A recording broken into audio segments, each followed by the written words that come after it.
저는 작년 이맘때 아버지를 잃었습니다. 그날도 평소와 다름없는 아침이었습니다. 아버지는 새벽 6시 늘 하시던 것처럼 일어나셨죠. 40년이 넘는 시간 동안 한 번도 어긋난 적 없는 그 시간에, 그리고 일어나자마자 늘 하시던 것처럼 화장실로 가시려 했습니다. 단 30초 침대에서 화장실까지의 그 짧은 거리가 아버지의 마지막 발걸음이 될 줄은 아무도 몰랐습니다. 여보, 여보, 정신 좀 차리세요. 어머니의 다급한 외침에 깨어 달려갔을 때 아버지는 이미 차가운 바닥에 쓰러져 계셨습니다. 그날의 기억이 지금도 생생합니다.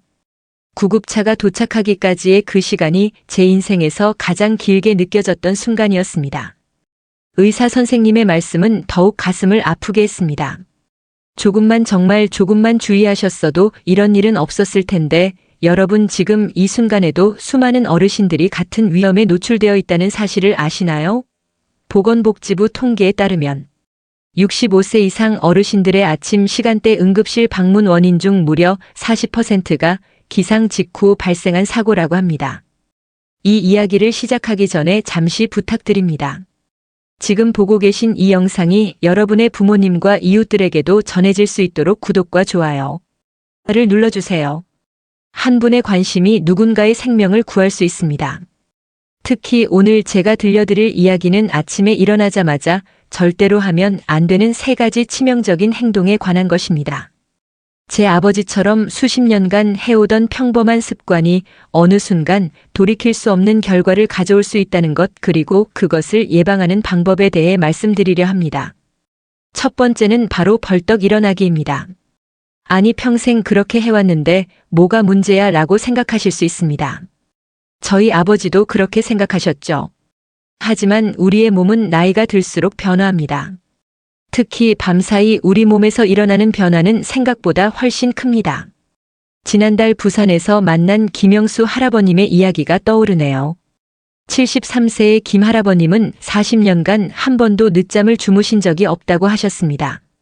새벽 5시만 되면 어김없이 일어나셨죠. 그런데 지난달 평소처럼 일어나시려다 그만 눈앞이 새카매지면서 쓰러지셨답니다.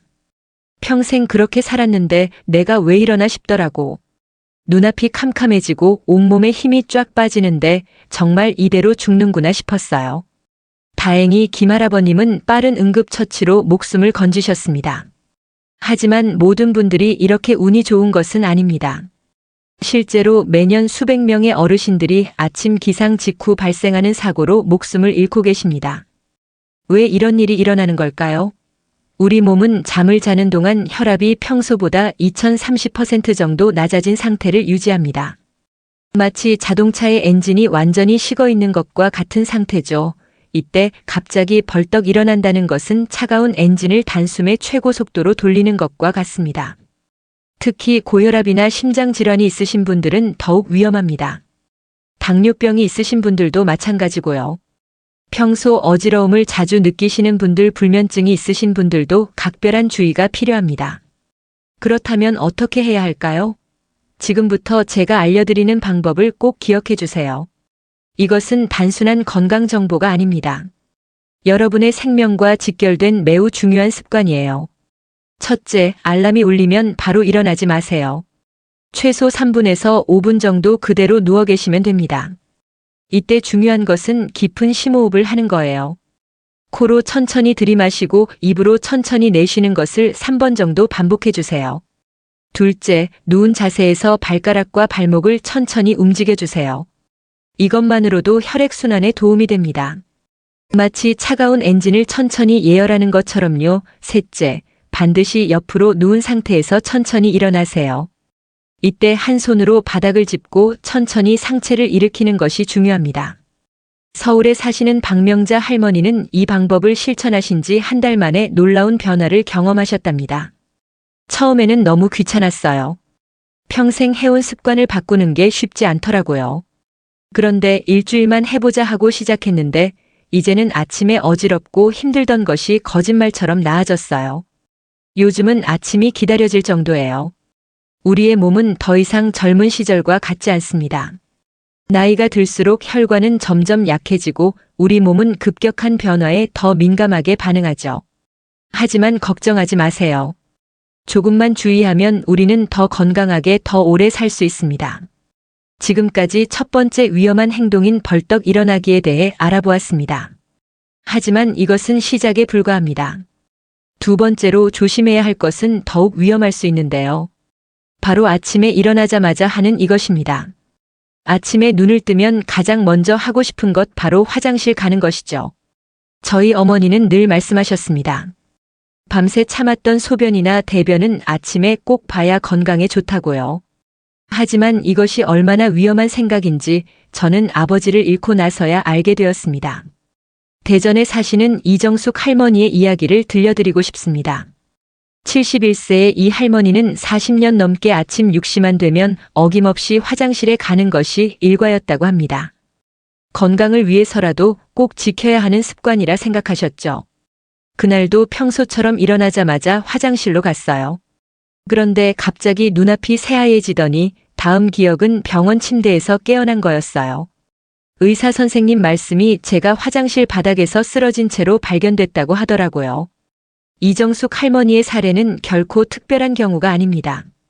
매년 수천 명의 어르신들이 화장실에서 쓰러지고 계십니다.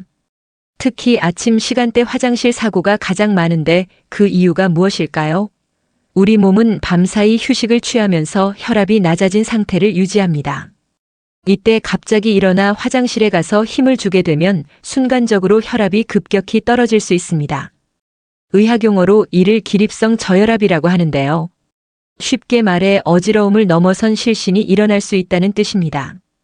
특히 겨울철에는 더욱 위험합니다.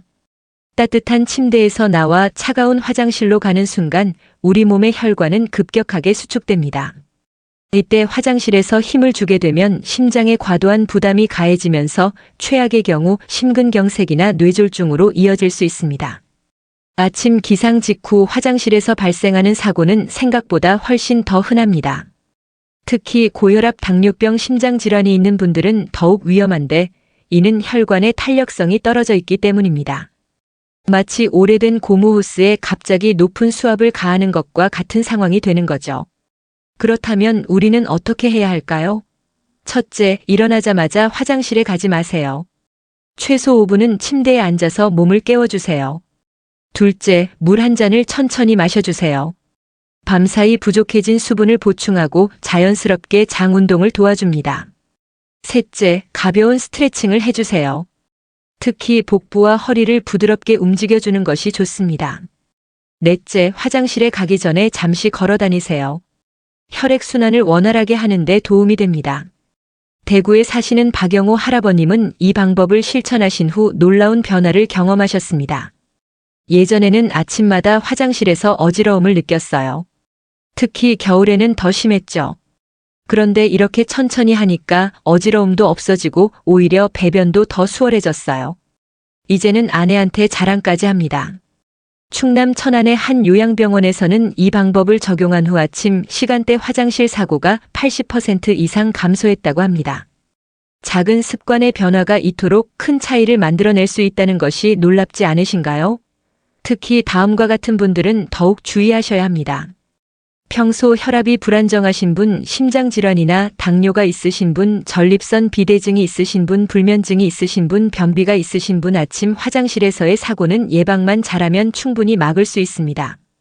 하지만 한번 일어나면 돌이킬 수 없는 치명적인 결과를 초래할 수 있죠. 여러분, 우리가 평생 해온 습관이라고 해서 모두 옳은 것은 아닙니다. 나이가 들수록 우리 몸은 변화하고 그에 맞춰 우리의 습관도 바뀌어야 합니다. 지금까지 우리는 아침에 절대 하면 안 되는 두 가지 행동에 대해 알아보았습니다. 벌떡 일어나기와 기상 직후 화장실 가기, 이 두 가지만 조심해도 위험을 많이 줄일 수 있죠. 하지만 세 번째 이야기는 어쩌면 가장 치명적일 수 있습니다. 특히 요즘처럼 추운 날씨에는 더욱 조심해야 하는데요. 바로 찬물 세수입니다. 아니, 찬물 세수가 뭐가 문제라고 그래 정신 번쩍 들게 하려면 찬물로 해야지. 아마 많은 분들이 이렇게 생각하실 겁니다. 인천에 사시는 최병철 할아버님도 그렇게 생각하셨습니다. 40년 넘게 매일 아침 찬물로 세수를 하셨죠. 정신도 번쩍 들고 피부도 탱탱해진다고 믿으셨답니다. 그날도 평소처럼 수돗물 틀고 세수를 했어요. 겨울이라 물이 엄청 차가웠죠. 그런데 갑자기 가슴이 너무 아픈 거예요. 처음에는 그냥 추워서 그런가 했는데 숨을 못 쉴 것 같더라고요. 최 할아버님은 다행히 옆에 계시던 사모님의 빠른 대처로 목숨을 건지셨습니다. 하지만 의사 선생님의 진단은 충격적이었습니다. 찬물로 인한 급격한 혈관 수축이 협심증을 유발했다는 것이었죠. 우리 몸의 혈관은 체온이 떨어지면 자연스럽게 수축합니다. 이는 체온을 보호하기 위한 우리 몸의 자연스러운 반응이에요. 하지만 문제는 그 수축의 속도입니다. 얼굴에는 수많은 미세혈관이 있습니다. 찬물이 얼굴에 닿는 순간 이 혈관들이 동시에 급격하게 수축하게 되죠. 이때 발생하는 혈압의 변화가 심장에까지 영향을 미치게 됩니다. 특히 아침은 우리 몸의 혈관이 가장 경직되어 있는 시간대라 더욱 위험합니다. 실제로 겨울철 아침 시간대 심근경색 발생률은 다른 계절보다 30%나 높다고 합니다. 그 중에서도 세수나 샤워 도중 발생하는 사고가 가장 많았죠. 충북 청주에 사시는 김영희 할머니는 이런 말씀을 하셨습니다. 우리 아저씨가 그랬어요. 평생 찬물로 세수하던 사람이 작년 겨울에 그렇게 가셨어요. 화장실에서 찬물로 세수하시다가 그때 제가 따뜻한 물 써달라고 좀 더 강하게 말했더라면 이런 사고를 예방하기 위해서는 어떻게 해야 할까요? 첫째, 아침 세수는 반드시 미지근한 물로 해주세요. 수돗물이 너무 차갑다면 따뜻한 물을 받아두었다가 사용하시는 것이 좋습니다. 둘째, 세수 전에 손으로 물 온도를 충분히 확인하세요. 특히 겨울철에는 처음 나오는 물이 매우 차가울 수 있습니다. 셋째, 세수는 천천히 부드럽게 해주세요. 물을 세게 끼얹는 것은 피해주시고 부드럽게 쓰다듬듯이 해주세요. 넷째, 세수 전에 잠시 준비 운동을 해주세요. 목과 어깨를 부드럽게 돌려주는 것만으로도 도움이 됩니다. 강원도 원주의 한 실버타운에서는 이런 방법을 도입한 후 겨울철 아침 응급 상황이 크게 줄었다고 합니다. 특히 다음과 같은 분들은 더욱 조심하셔야 합니다. 고혈압이 있으신 분, 협심증이나 심근경색 병력이 있으신 분, 평소 손발이 차가우신 분, 혈액순환이 잘 안 되시는 분, 당뇨병이 있으신 분, 찬물 세수가 정신 번쩍 나게 한다. 이것은 우리 몸에 가하는 일종의 충격입니다. 젊었을 때는 이런 충격을 이겨낼 수 있었지만 나이가 들수록 우리 몸은 더 섬세한 관리가 필요합니다. 여러분, 우리가 지금까지 알아본 3가지 습관, 벌떡 일어나기, 아침 직후 화장실 가기, 그리고 찬물 세수, 이 모두가 평생 해오던 익숙한 습관들입니다. 하지만 이제는 바꿔야 할 때입니다. 이제부터 들려드릴 이야기는 더욱 충격적입니다. 왜냐하면 이것은 건강을 위해 꼭 해야 한다고 믿어왔던 것이기 때문이죠. 바로 아침 식사에 관한 이야기입니다. 아침은 하루의 시작, 꼭 든든하게 먹어야 해. 아침 식사는 건강의 기본이야. 이런 말씀들 많이 들어보셨죠? 경기도 수원에 사시는 이명자 할머니는 매일 아침 5시 30분이면 일어나 식사 준비를 하셨습니다. 밥과 국, 생선, 구이, 나물 몇 가지는 기본이었죠. 건강을 위해서는 아침을 꼭 챙겨 먹어야 한다고 믿으셨기 때문입니다. 그날도 평소처럼 아침 일찍 일어나서 밥상을 차렸어요. 근데 첫 숟가락을 뜨자마자 가슴이 너무 답답한 거예요. 숨도 잘 안 쉬어지고 처음에는 체했나 보다 했는데 점점 더 심해져서 이명자 할머니는 결국 응급실에 실려가셨습니다. 의사 선생님 진단은 급성 심근경색 초기 증상이었죠. 도대체 왜 이런 일이 일어난 걸까요? 우리 몸은 아침에 일어난 직후 약 12시간 동안은 교감신경이 매우 활성화되어 있는 상태입니다. 이때는 혈압도 높고 심장 박동도 불안정한데 여기에 무거운 아침 식사를 하게 되면 소화를 위해 많은 혈액이 위장으로 몰리게 됩니다. 이것이 심장에 큰 부담을 주는 거죠. 여기서 특별히 주의하셔야 할 음식들이 있습니다. 먼저 생선구이나 기름에 부친 음식처럼 기름진 음식들입니다. 그리고 된장국이나 김치찌개처럼 짠 음식도 위험할 수 있습니다. 특히나 찬밥이나 차가운 국 같은 차가운 음식은 더더욱 조심하셔야 해요. 거기에 과도한 양의 밥이나 딱딱한 음식들도 아침에는 피하시는 게 좋습니다. 부산에 사시는 김철수 할아버님의 사례는 더욱 충격적입니다. 40년 넘게 아침마다 꼭 된장국을 먹었어요. 그게 보약이라고 생각했죠. 근데 의사 선생님이 그러시더라고요. 내 혈압을 더 올리고 있었다고 짠 음식을 아침 공복에 먹는 게 얼마나 위험한 건지 그때 처음 알았어요. 그렇다면 아침 식사는 어떻게 해야 할까요? 첫째, 일어나자마자 바로 식사하지 마세요. 최소 30분에서 1시간 정도는 기다려주세요. 시작은 정말 가볍게 하셔야 합니다. 처음에는 따뜻한 물 한 잔으로 시작하시는 게 좋아요. 그 다음에 과일을 드시고 싶으시다면 한 입 크기로 잘라서 조금만 드셔보세요. 아니면 부드러운 축이나 오트밀도 좋은 선택이 될 수 있습니다. 셋째, 음식은 꼭 따뜻하게 드세요. 차가운 음식은 우리 몸의 혈관을 갑자기 수축시킬 수 있습니다. 넷째, 천천히 드세요. 한 숟가락 드시고 20번 이상 꼭꼭 씹어주세요. 대전의 한 노인복지관에서는 이런 방식으로 아침 식사 방법을 바꾼 후 놀라운 변화가 있었다고 합니다.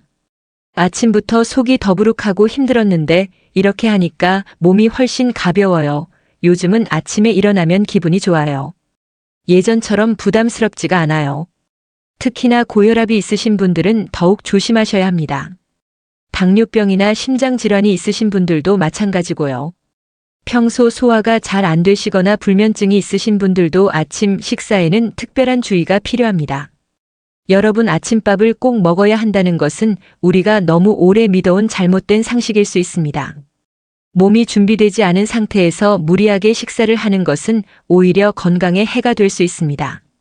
하지만 이야기는 여기서 끝이 아닙니다. 다음 이야기에서는 아침에 절대 피해야 할 음료수에 대해 알아보려고 하는데요. 특히 많은 어르신들이 건강에 좋다고 즐기시는 이것 사실은 독이 될 수 있습니다. 강원도 춘천에 사시는 박영수 할아버님의 이야기부터 들려드리고 싶습니다. 아침에 일어나면 꼭 마시는 게 있었어요. 공복에 식혜 한 병이요. 전통 음료니까 건강에도 좋을 거고 소화도 잘 될 거라 생각했죠. 30년을 그렇게 했나. 그런데 얼마 전에 건강검진을 받았더니 혈당이 너무 높다고 하더라고요. 알고 보니 아침 공복에 그렇게 달달한 걸 마시는 게 독이었던 거죠. 부산의 김순자 할머니도 비슷한 경험을 하셨습니다. 매일 아침 일어나자마자 숙취에 좋다는 음료수를 한 캔씩 마셨어요. 피로회복제랑 같이 먹으면 더 좋을 것 같아서요. 그런데 어느 날 갑자기 속이 너무 쓰리고 아픈 거예요. 병원에 가보니 위궤양이 생겼더라고요. 아침 공복에 우리 위는 매우 예민한 상태입니다. 이때 자극적인 음료나 달달한 음료를 마시면 위장이 큰 충격을 받게 됩니다. 특히 나이가 드신 분들은 위산 분비량이 적어 더욱 조심하셔야 해요. 아침에 특히 조심해야 하는 음료들이 있습니다. 커피가 그 첫 번째입니다. 물론 커피 자체가 나쁜 것은 아니지만 공복에 마시면 위산 분비를 자극해서 속 쓰림이나 위통을 일으킬 수 있어요. 두 번째로는 시중에서 파는 달달한 음료수들입니다. 식혜나 수정과처럼 전통 음료라고 해도 마찬가지예요. 세 번째로는 찬 음료들입니다. 이건 우리 몸의 체온을 급격하게 떨어뜨릴 수 있기 때문이죠. 그렇다면 아침에는 무엇을 마셔야 할까요? 영양학 전문가들이 가장 추천하는 것은 따뜻한 물입니다. 체온과 비슷한 온도의 물을 마시면 우리 몸이 가장 편안하게 받아들일 수 있어요. 만약 물이 심심하시다면 따뜻한 보리차를 마셔보세요. 카페인도 없고 소화도 잘 되거든요. 레몬이나 배를 얇게 썰어 넣은 따뜻한 물도 좋은 선택이 될 수 있습니다. 강릉의 한 실버타운에서는 아침 음료를 따뜻한 물로 바꾼 뒤 소화기 질환으로 병원을 찾는 어르신들이 절반으로 줄었다고 합니다. 특히 위장이 예민하신 분들은 더욱 주의하셔야 해요. 평소 속쓰림이나 위통이 있으신 분들도 마찬가지고요. 고혈압이나 당뇨가 있으신 분들은 음료 선택에 더욱 신경 쓰셔야 합니다. 불면증이 있으신 분들은 카페인이 든 음료는 완전히 피하시는 게 좋아요. 우리가 지금까지 살펴본 아침 습관들, 벌떡 일어나기, 찬물 세수, 무거운 아침 식사, 그리고 자극적인 음료까지, 이 모든 것들이 우리의 건강을 위협하고 있었던 거죠. 하지만 이제부터 들려드릴 이야기는 더욱 중요합니다. 왜냐하면 이것은 우리의 건강을 위해 매일 하고 있는 행동이기 때문이죠. 바로 아침 공복에 약을 먹는 것입니다. 경기도 용인에 사시는 김정숙 할머니의 이야기를 먼저 들려드리겠습니다. 혈압약을 먹은 지 15년이 넘었어요. 매일 아침 일어나자마자 먹었죠. 의사 선생님이 아침에 먹으라고 하셨으니까. 그런데 몇 달 전부터 자꾸 어지럽고 속이 쓰린 거예요. 처음에는 나이 때문인가 했는데 알고 보니 약을 잘못 먹고 있었던 거였어요. 많은 분들이 아침에 약을 먹으라는 말을 아침 공복에 먹으라는 뜻으로 오해하고 계세요. 하지만 대부분의 약은 공복에 먹으면 위장을 자극할 수 있습니다. 특히 혈압약이나 소염진통제는 더욱 그렇죠. 충남 천안의 이영호 할아버님은 더 심각한 경험을 하셨습니다. 관절약을 매일 아침 일어나자마자 먹었어요. 밥 먹기 전에 먹어야 잘 흡수된다고 해서 그러다 갑자기 위출혈이 왔더라고요. 의사 선생님 말씀이 공복에 약을 먹어서 위벽이 손상됐다고 하시더라고요. 우리 몸은 아침에 일어났을 때 가장 예민한 상태입니다. 밤새 아무것도 먹지 않아 위산이 많이 분비된 상태이고 위장 점막도 약해져 있죠. 이런 상태에서 약을 먹으면 위장이 심하게 손상될 수 있습니다. 그렇다면 약은 언제 어떻게 먹어야 할까요? 혈압약은 아침 식사 직후에 드시는 것이 가장 좋습니다. 식사를 하고 나면 위장이 보호되어 있는 상태라 약의 자극으로부터 안전하죠. 당뇨약도 마찬가지예요. 관절염약이나 소염진통제는 더더욱 반드시 식후에 드셔야 합니다. 약을 먹을 때는 온도에도 신경 써야 합니다. 찬물로 약을 먹는 것은 위험할 수 있어요.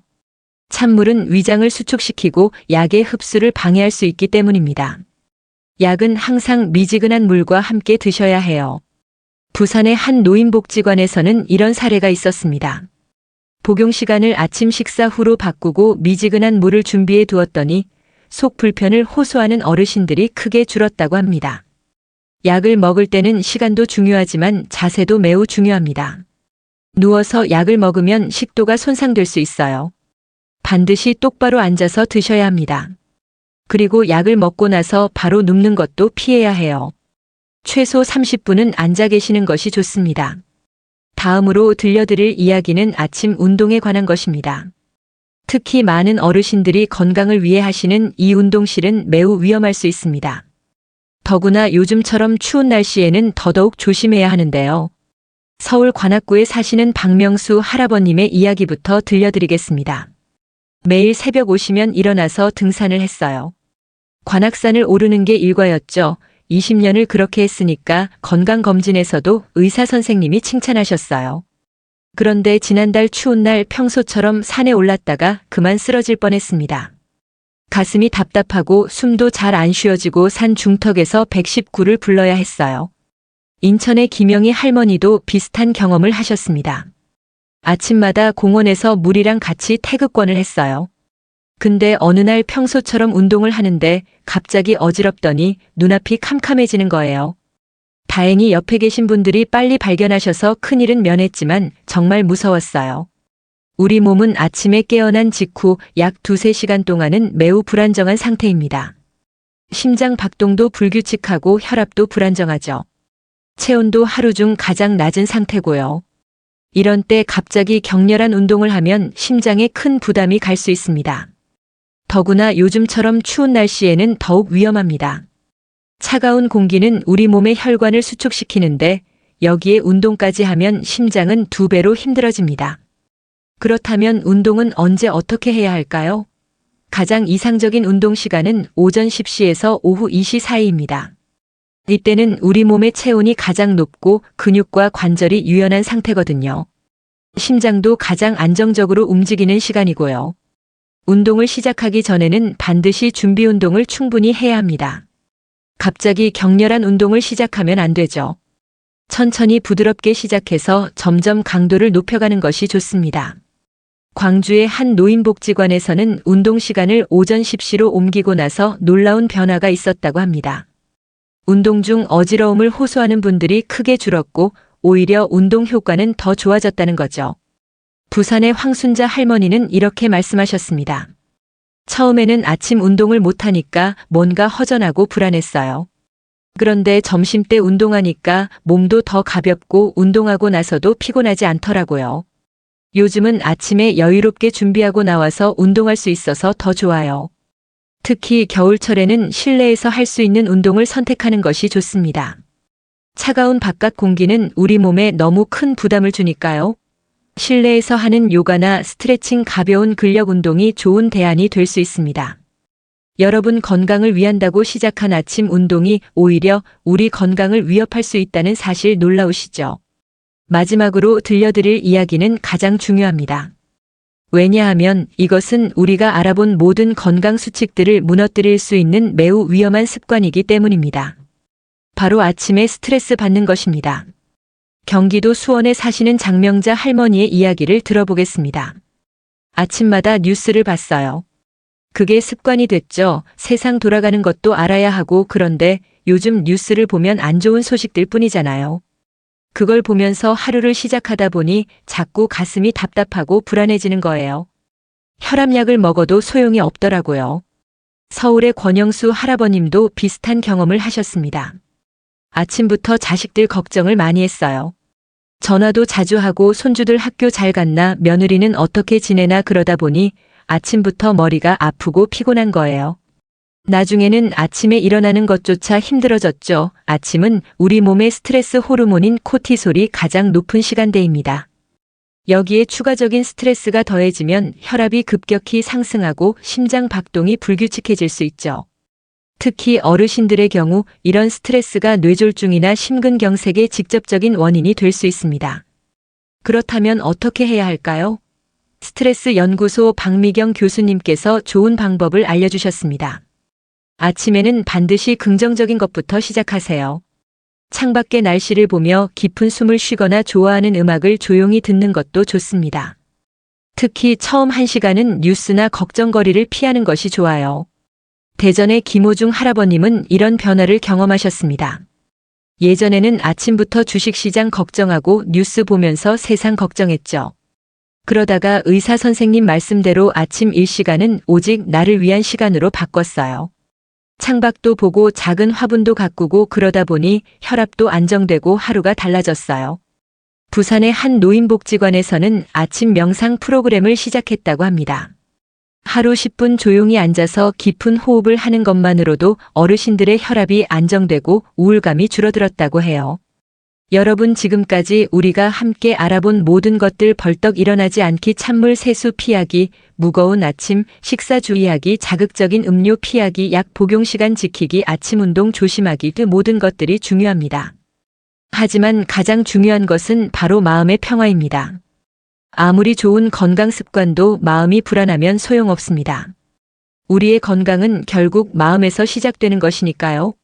이제 아침이 두렵지 않으시죠?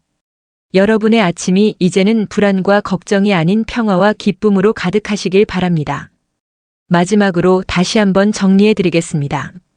아침에 일어나시면 우선 천천히 심호흡을 하세요. 창밖을 보며 새로운 하루를 맞이하시고요. 누워서 3분 5분 정도 여유를 가지세요. 그리고 천천히 일어나 미지근한 물로 세수하시고 따뜻한 물 한 잔을 마시세요. 식사도 서두르지 마시고 약도 식후에 드세요. 운동은 해가 완전히 뜨고 난 후에 하시고요. 무엇보다 중요한 건 마음의 평화를 지키는 거예요. 여러분 이제 우리 모두 건강한 아침을 시작해보는 건 어떨까요? 이 이야기가 여러분의 건강한 삶에 작은 도움이 되었기를 바랍니다. 더 많은 분들이 이 정보를 아실 수 있도록 구독과 좋아요. 그리고 주변 분들과의 공유도 부탁드립니다. 건강한 하루 보내세요. 감사합니다. 계란 이것만 함께 먹어도 치매는 사라집니다. 눈도 밝아져요. 치매 예방으로 계란 많이 드시고 계시나요? 눈도 밝아진다고 합니다. 계란은 대표적인 완전식품으로 건강에 필요한 대부분의 영양소를 갖고 있어 많은 분들이 좋아하는 음식인데요. 간단하게 계란 프라이나 삶은 달걀로 즐겨 먹는 것은 물론 다양한 음식들과 곁들이기에도 매우 좋은 음식입니다. 실제로 핀란드 대학 교수팀의 연구 결과 하루 1개 이상의 계란을 꾸준히 섭취하면 치매 증상이 완화되는 것으로 나타났습니다. 이는 계란에 함유된 콜린 성분이 언어와 인지 능력을 높인 것으로 해석되며 계란 속 풍부한 레시틴 성분 또한 뇌신경 세포로 활성화시켜 기억력 증진을 도와 치매 예방에 큰 도움을 준다고 합니다. 하지만 이처럼 완전식품에 가까운 계란이지만 섬유질과 비타민C 등의 영양소가 부족하여 다른 음식과 함께 먹지 않으면 영양 불균형이 생기게 되는데요. 영양 불균형이 생기지 않고 치매 예방에 더 효과적이려면 어떤 음식과 함께 섭취해야 하는지 또한 계란과 함께 섭취 시 오히려 몸에 독이 되어 꼭 피해야 하는 것은 어떤 것이 있는지 알아보겠습니다. 상기 이미지는 유튜브의 건강 목소리에서 가져온 것입니다. 계란과 같이 먹으면 좋은 음식 첫 번째 호박. 호박은 칼로리가 높지 않으며 영양소는 풍부한 대표적인 건강식품입니다. 해독작용과 더불어 좋지 않은 콜레스테롤까지 배출시키는 효과가 있어 계란과는 찰떡궁합인데요. 호박은 계란의 단백질이 몸 안으로 더 빨리 흡수될 수 있게 도와줄 뿐 아니라 계란은 부족한 비타민이 호박에 가득 들어있어 계란만으로 부족한 영양까지 보완합니다. 이렇듯 계란을 단백질과 칼슘, 호박의 비타민과 식이섬유가 만나면 균형 잡힌 최고의 식사를 할 수 있습니다. 계란과 같이 먹으면 좋은 음식 두 번째 양파. 양파는 계란의 소화를 도와주는 역할과 함께 계란 특유의 비린내를 잡아주는 역할도 함께 합니다. 양파는 계란에는 부족한 비타민C와 섬유질을 보충해 줄 수 있으며 체력 증진은 물론 혈압, 콜레스테롤, 혈당을 낮춰 성인병 예방에 효과적입니다. 또한 양파에 들어있는 성분이 소화를 도와주어 계란과는 최고의 궁합을 자랑합니다. 계란 볶음밥 등을 하실 때 양파를 꼭 넣어보세요. 소화가 더 잘 되실 거예요. 계란과 같이 먹으면 좋은 음식 세 번째, 토마토. 토마토와 계란의 궁합은 정말 최고의 궁합입니다. 계란은 아주 좋은 단백질 공급원이지만 비타민C가 부족한데요. 보고된 연구에 따르면 비타민C의 결핍은 치매 발병 위험을 증가시킨다는 연구가 있었습니다. 또한 비타민C가 부족하면 뇌인지 기능이 저하될 위험까지 늘어납니다. 그렇기에 계란과 같이 비타민C가 부족한 음식을 드실 때는 꼭 비타민이 풍부한 토마토를 같이 드시는 게 좋습니다. 미국의 국립암연구소의 연구 결과에 따르면 토마토와 계란을 주 10회 이상 섭취 시 암과 심혈관 질환의 위험이 크게 줄어드는 것으로 밝혀졌습니다. 이는 토마토의 주요 성분인 리코펜에 의한 것으로 특히 이 리코펜은 토마토와 기름을 함께 조리했을 때 체내 흡수율이 가장 좋은 것으로 알려져 있습니다. 계란과 같이 먹으면 좋은 음식 네 번째, 치즈. 치즈는 단백질과 칼슘이 풍부한 음식으로 아이들 영양 간식으로 인기가 아주 많습니다. 계란은 단백질 함유량은 높지만 상대적으로 칼슘 함유량이 낮은 편인데요. 그렇기에 칼슘이 풍부하게 함유된 치즈와 함께 먹으면 최고의 영양식품이 됩니다. 또한 달걀 노른자에 들어있는 비타민 D는 치즈 속 칼슘의 체내 흡수율을 높여줍니다. 치즈는 변비 예방 및 고혈압 예방에도 효능이 있기에 계란말이나 오믈렛과 같은 계란을 이용한 음식에 치즈를 넣어보는 건 어떨까요? 하지만 이런 정말 식품인 계란에도 최악의 궁합인 음식이 있는데요. 계란과 함께 먹게 되면 오히려 독이 될 수도 있는 음식입니다. 계란과 함께 먹으면 안 되는 음식 첫 번째, 감. 감에 들어있는 탄닌 성분은 숙취해소에 아주 좋은 성분입니다. 또한 감은 약으로도 이용될 만큼 각종 영양소를 풍부하게 함유하고 있는데요. 하지만 감 속 탄닌 성분이 계란과 만나면 단백질의 소화 기능을 떨어뜨리는 것뿐만 아니라 위 등 소화계에 대해서 단백질과 엉켜 결석이 생길 수도 있습니다. 또한 계란과 함께 감을 섭취하면 식중독 및 급성 위장장애를 일으킬 수 있는데요. 만약 계란과 감을 함께 섭취 후 구토나 복통, 설사, 급성 위장장애가 나타난다면 구토를 해서 음식물을 개워내는 게 좋습니다. 하지만 드신 후 시간이 지난 후 해당 증상이 나타난다면 따뜻한 물에 생강즙을 타드시는 것도 좋은 방법입니다. 계란과 함께 먹으면 안 되는 음식 두 번째, 두유. 고소한 향과 든든한 포만감으로 두유 한 잔 마시는 걸 좋아하시는 분들이 있는데요. 실제로 두유에는 식이섬유가 많이 포함되어 있어 포만감이 오래 지속되고 각종 성인병 예방에도 효과적인 음식입니다. 하지만 이렇게 좋은 두유도 계란과는 상극인데요. 이유는 콩에 들어있는 트립신 성분 때문입니다. 이 트립신 성분은 계란 흰자에 있는 란송 단백과 결합하여 영양 성분을 파괴하는 역할을 합니다. 이는 서로가 가진 좋은 영양분을 서로 죽이는 형태로 가급적 피하는 게 좋습니다. 콩국수 위에 올라온 계란이나 다이어트식으로 계란과 두유를 함께 드시는 건 영양 손실을 가져오기에 좋지 않습니다. 계란과 함께 먹으면 안 되는 음식 세 번째, 녹차나 홍차. 요즘은 건강을 생각해서 많은 분들이 차를 드시는데요. 그래서 그런지 건강식으로 삶은 달걀과 차를 함께 드시는 경우가 많습니다. 하지만 계란을 먹을 때만큼은 녹차나 홍차는 꼭 피해 주시는 게 좋습니다. 계란과 함께 차를 마시게 되면 찻잎에 있던 대량의 탄닌산이 단백질과 결합하게 되는데요. 이는 장운동을 느려지게 하여 변비를 일으키는 원인이 됩니다.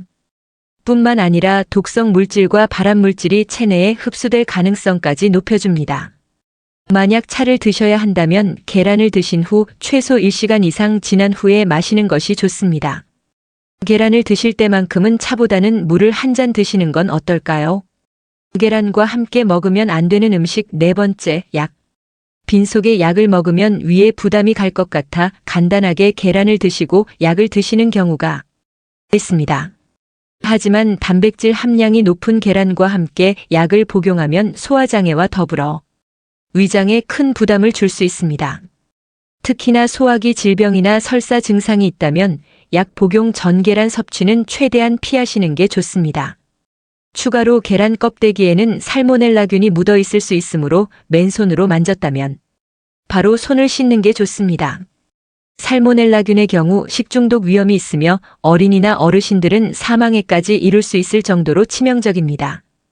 달걀 보관 시에는 5도 이하의 냉장고에서 보관하시는 게 좋으며 계란을 씻을 경우 표면 보호막이 떨어져 나가기에 보관하실 때는 계란을 씻지 않은 상태로 보관하시는 게 장기 보관에 유리합니다. 씻어야 할 경우라면 먹기 직전 씻으시는 게 좋습니다.